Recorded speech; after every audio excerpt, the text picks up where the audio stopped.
Dave, we're talking about boutique meets this week, and Saratoga's coming up pretty soon. That's a meet that you cover closely. Tell us a little bit about the spa. Well, it's 7 intense weeks of 12-hour days from morning to the night. I mean, the mornings are just important, watching horses train, and then you get to the races, and you never know when you're going to see the next.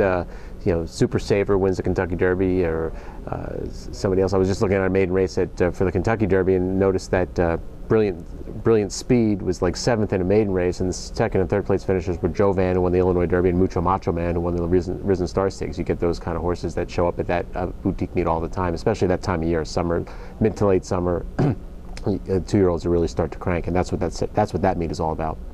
Is there something to that get hot, stay hot, and get cold, stay cold kind of mentality that you hear with the boutique meets? Yes, it's very rare where you see trainers just bust out of a cold streak there. I mean, Bruce Levine 2 years ago went 1 for 40. His owner Mike Rapoli at the time, and went 0 for 36 at the meet, and most of those were Bruce Levine type horses. And things just snowball, good or bad.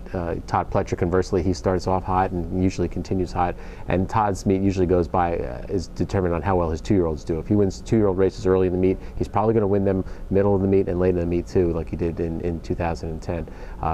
Speaking of Rapoli sort of flipped the switch the following year. In 2010, he won almost every race he was in, and was leading owner. And at Saratoga, you've got a big mix of turf and dirt, and horses coming from a different kind of turf course at Belmont Park. Any tips there for the grass racing at Saratoga? Well, and you also have horses coming from Churchill Downs as well, and some of those horses have become a little bit fresher because that meet ends a little bit earlier, and they get the chance to freshen up a little bit. The turf racing at Saratoga has 2 turf courses, just like the ones at Belmont. But Belmont, you see a lot of horses who excel at Belmont do not do well at Saratoga, because the turns at Belmont on those courses are wider, and the turns at Saratoga are tighter. And you will see horses, and it's important to look in their records. Horses that show an extremely good record at Belmont Park are more likely not to do as well at Saratoga. And then conversely, might see a horse who does well at Churchill Downs will do well at Saratoga, because the courses are a little bit similar configured.